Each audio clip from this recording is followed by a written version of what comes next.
Wow, what a great job you guys did. Thank you. And I want to welcome all of our online family. And maybe you're inspired to do a renovation in your home right now while you saw that, right?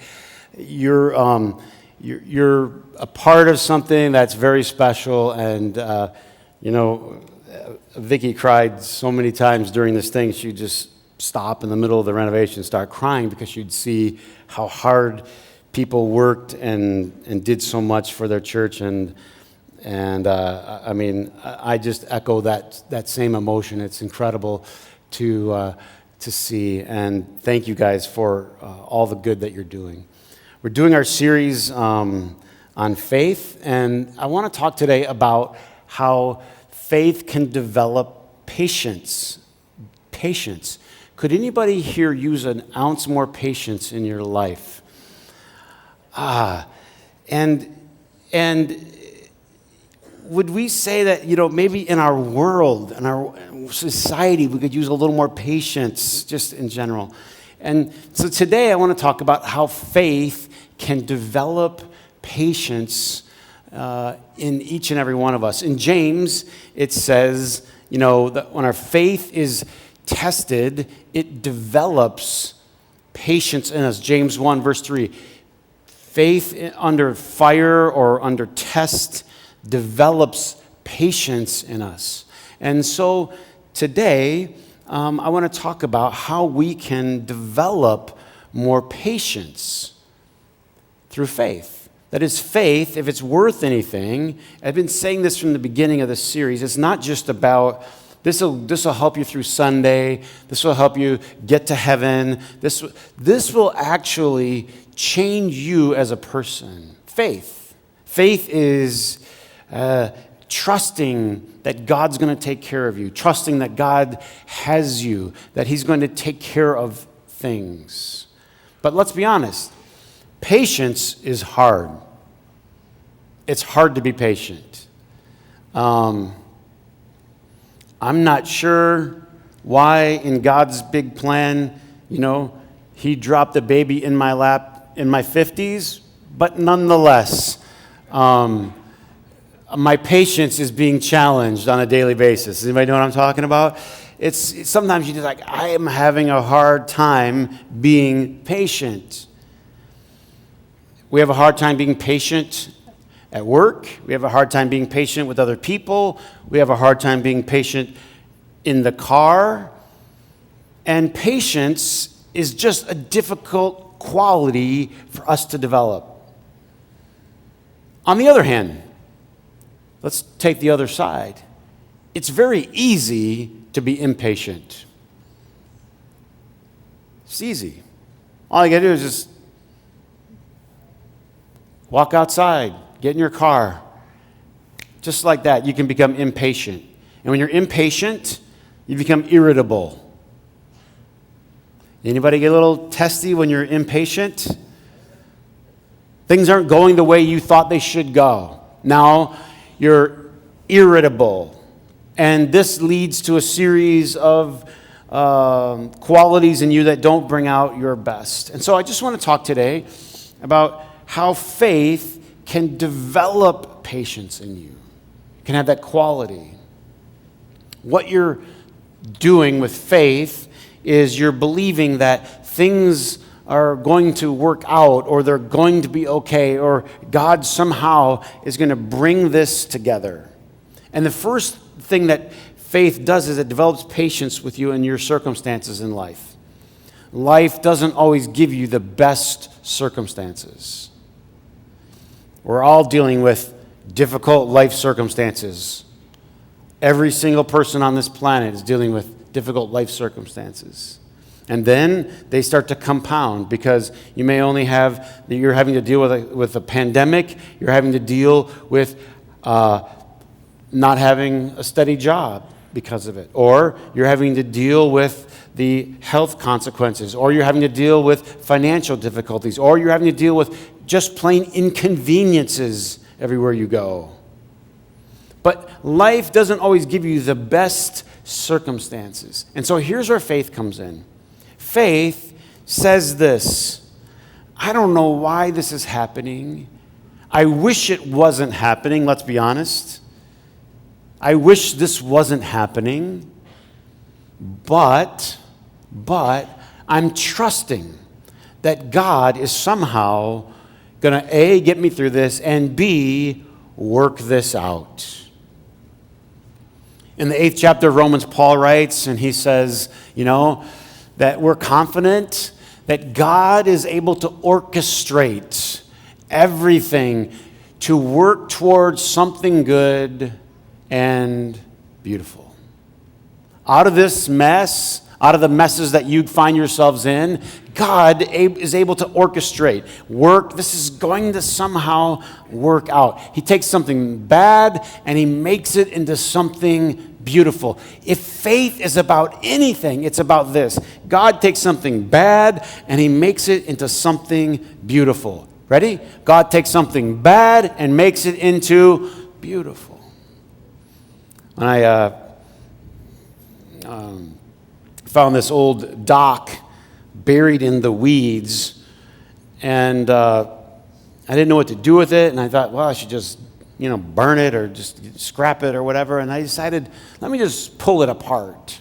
And so I started to save the old wood, and then one day, Vicki and I sat down, and she likes to make things, and I sort of had this vision, maybe we can make a piece of art out of it. And so we took all the boards off, and then we reassembled and made a piece of art for the wall. And we sat there and took all these old boards and we re-nailed them. And people would come in the house, and the first thing they would talk about is the piece of art on the wall. They said, where did you get that? Where'd you find that? And then we would always say, well, there's this very exclusive high-end shop that we go to. And people would just go, oh, where is it? And we would talk. And then, of course, later on, we'd say, well, it was an old dock that we found by the lake. And here's the thing. The difference between this and that is faith or vision, or as Einstein put it, imagination. I was sharing with some of you that we were talking in this faith series about pre-rational, rational thought, and trans-rational or beyond. And Einstein called it imagination. And he said he learned more through imagination than through study. What does that tell us? That faith is something that can take the bad in your life and get you through till it becomes beautiful. Every single person has bad things in their life. Every single person has things in their life that they wish that they didn't have to deal with. Every person has circumstances that they wish were not a part of their life, and they can make you bitter. But if you're thoughtful about it, and if you're applying your faith in your Monday life, your Tuesday life, you can use the faith to imagine something better. Now, I think God has the greatest imagination of all, and so he can take the absolute worst. I was able to take, Vicki and I were able to take a little bit of imagination with an old dock and make something that at least we thought was beautiful. You may not. But think about it. Think about all the discarded stuff in your life, the things that have happened to you, the hurt that's laying there in the weeds. And you've decided this is garbage and I just got to try to bury it over in my emotions. Or you can say, you know what? I wish this wouldn't have happened, but I'm going to take this and I'm going to trust God to make something beautiful out of it. Maybe the greatest example of this in the scripture is the story of Joseph, right? Now, if you've ever felt like your life is a bunch of twists and turns, your life is a bunch of ups and downs, good things followed by bad things, great things followed by challenging things, enter the story of Joseph. Here's Joseph, young boy, has a dream. No one can be faulted for having a dream. We all have dreams. Whether they're dreams that we have at night or dreams that we have during the day, they're visions for our life. And he has this dream, and this dream has him sort of in an elevated position. He saw himself going somewhere with his life. And his brothers were supporting in that, but they weren't at the same position that he was at. And he got up in his youthful enthusiasm. He tells his brothers about this dream. His brothers are jealous, and they start to see how Joseph is treated special by their dad, and he gets this special coat, and then he's sold by his brothers. They were going to take him away and actually to kill him, but they decided at the last minute, instead of killing him, sell him as a slave. One of the brothers sort of intervenes, and he's sold as a slave. And these slave traders take him off into Egypt, and that's where he finds himself. Now, any of us could say, if we're talking to anybody about a difficult childhood, we'd say this is pretty much close to top of the ladder. But Joseph, it says, throughout his journey, it keeps saying that the Lord was with him. So this bad thing would happen, he would say, but God was with him. We sang the song today, God for us, God what? With us. This is the thing I keep trying to remind us over and over and over. God is for us, God is with us, God is in us. So what we want to remind ourselves of is God is for us, God is with us. When you're in the difficult hour, when you're in the dark spot, God's still there with you. If you can remind yourself of this, you know that God can take something bad and he can make it beautiful. And Joseph finds himself in the position of a servant to a man named Potiphar. And this guy was some elevated status in Egypt, but Joseph just started to work his way. And next thing you know, he took care of one responsibility. By the way, when you're dealing with a difficulty like Joseph was, what's the best thing to do? I mean, just pout and pout and pout and pout. Just go over it again and again and again, how terrible it was. I mean, this is what we are tempted to do. Why did I get this demotion? Why did this happen to me? And you just go over it and over. That's not going to be helpful. But what Joseph did is he said, you know what? Here's where I am now. Here's where I am now. Let me just hit it out of the park. Here's where I am now. Let's say it together. 1, 2, 3. Here's where I am now. That's what you can handle. That's what you can focus on. Here's where I am now. You can't spend all your time going, boy, I could have been here. This could have happened. Here's where I am now. Here's where I am now. And he decided in that spot, he was going to do the best that he could. So anything that Potiphar gave for him to do, he did it to the best of his ability. I don't know, maybe he started off just shining his shoes. And he said, okay, these are going to be the cleanest shoes you've ever seen, Mr. Potiphar. And he would buff and buff and buff and buff. Can I tell you something? You can only do one thing at a time with your life. This is important to think about. Let's say Joseph bought himself a big yacht. And he was doing the cool yachting thing of resurfacing the teak decks. That's a cool yachting thing, I think, isn't it? Making the teak and the brass pop. Does it matter? Isn't it kind of the same hand motion? Maybe he just decided that he was going to make the brass buckles. Maybe he imagined himself that he was fixing his own yacht. Do you think the thing is, what's going on in your head that's what's most important?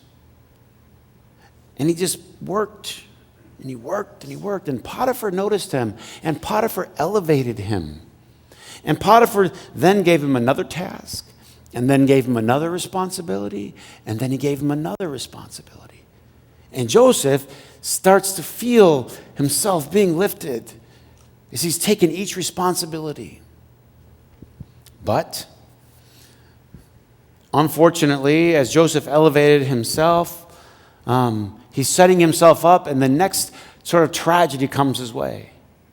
Potiphar's wife accuses him of trying to take advantage of her, and Potiphar, in his anger, without even without even asking Joseph, no fair trial, no rebuttal, just throws him into this prison. Now, opportunity number 2 to get bitter. Opportunity number 2, all right, to throw up your hand. But Joseph gets thrown into this prison, and he just starts over again. You can only be where you are. You hear me? You can only be where you are. And that's where he was. And so in this prison, he just starts to help people. And he becomes known in this prison to help people, to interpret their dreams for them. And after a long time, he's in the prison of Pharaoh. The Pharaoh has this dream, and there were 2 guys that he helped out. One was a cupbearer. And these 2 guys who were in the prison were eventually elevated back into Pharaoh's presence.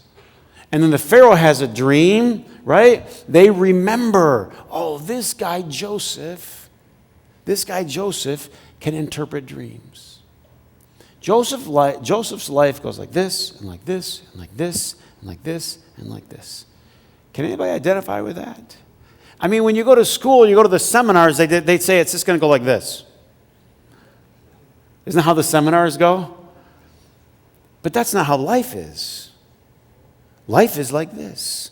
And so what gets you through the roller coaster ride of life? It's faith. And faith is understanding this. God can take the bad and he can make it beautiful. But patience and endurance, Joseph just had to sit there. How do you get more patience? By waiting. How do you, here's how I develop patience. I get everything I want when I want it. You don't get patience by getting everything immediately. That's not how you develop patience. The only way, let me say it one more time, you are going to develop patience is by not getting what you want when you want it. Otherwise, you're just a 40-year-old version of a 4-year-old. That's the only way you get it. That's the only way you develop it. You say, I just want to become a mature person. Really? Ready? This is a trick question. Who here wants to become a mature person? Some of you already are, I know. For the rest of us, who wants to become mature? Or, I'll ask it this way. Who wants to become the best version of yourself? We have to include patience in there somewhere.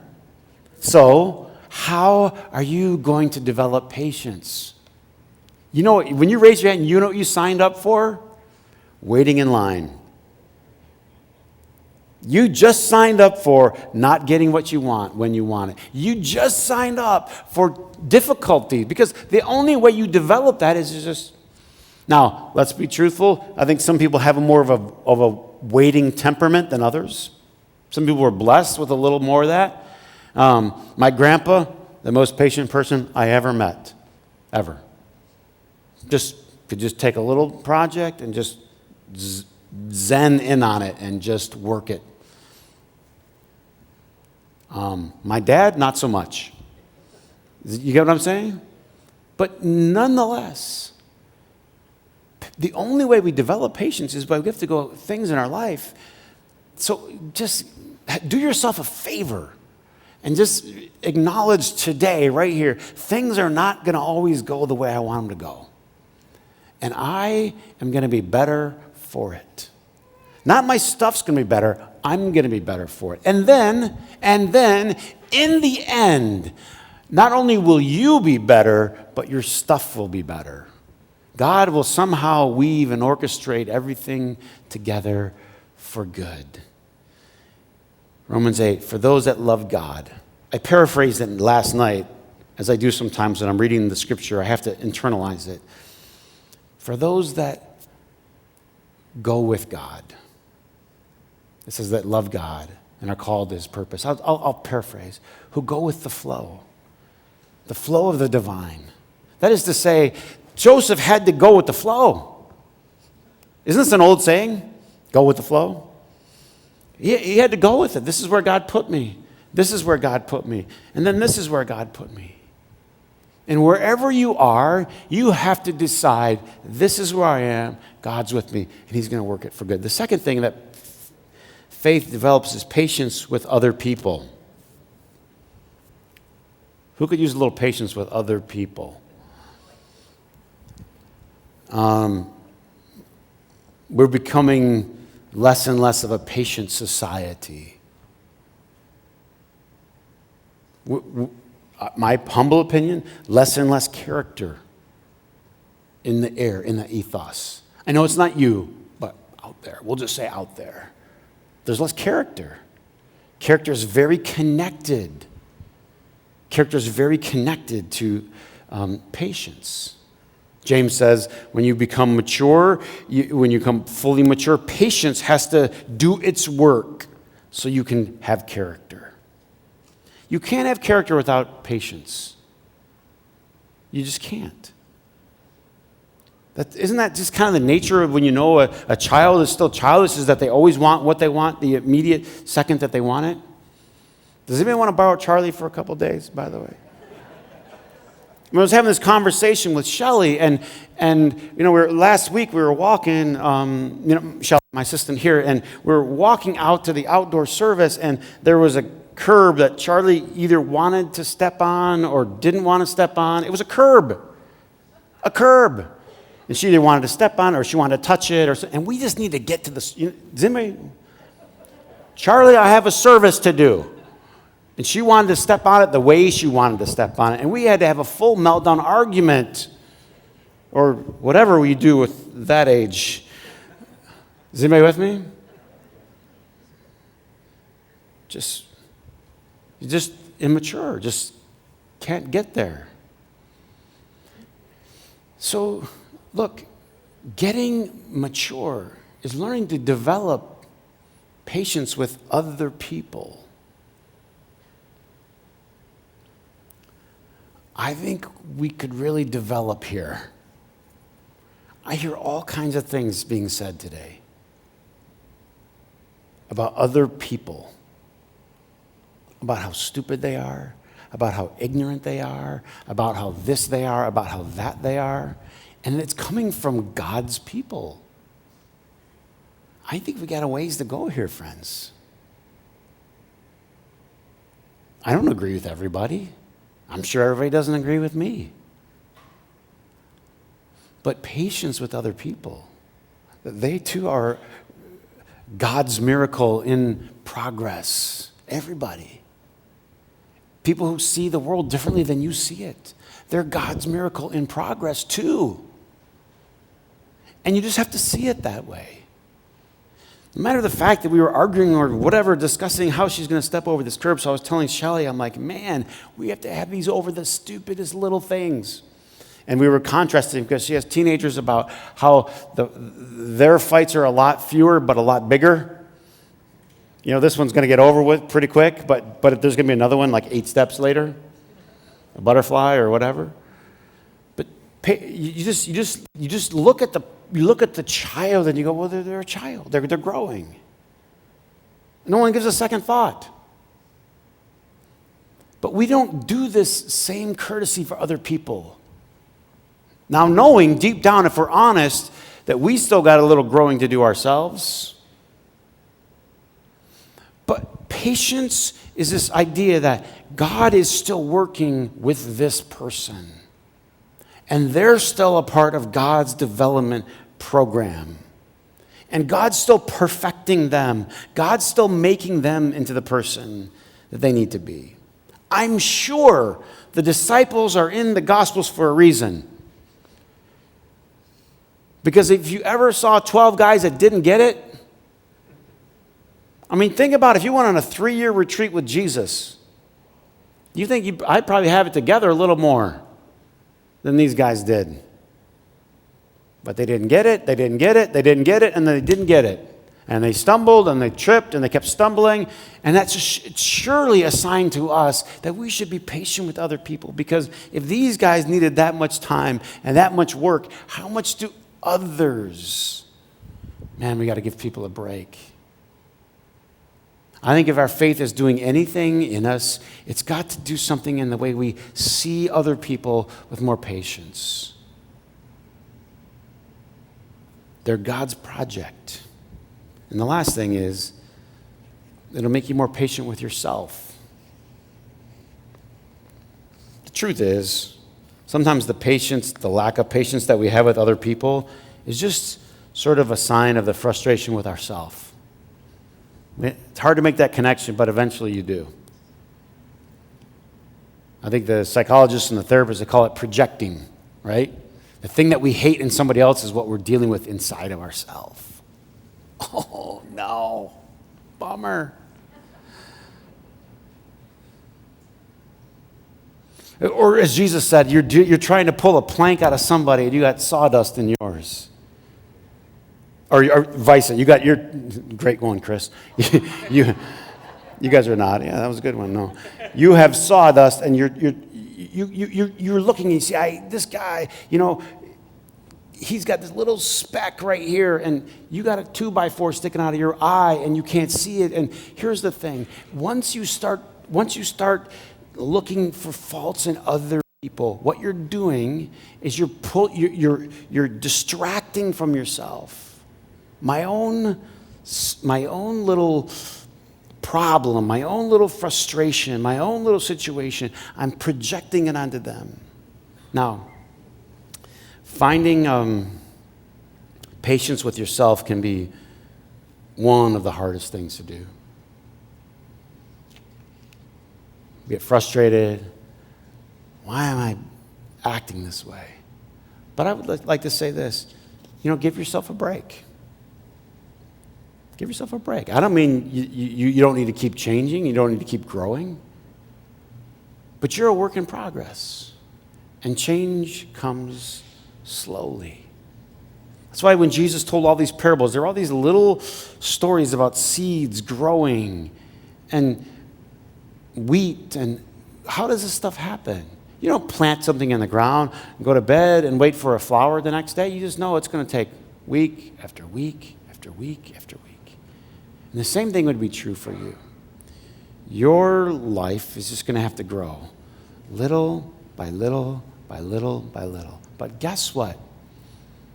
Philippians 1 verse 6 says this: He who began a good work in you, he will complete it.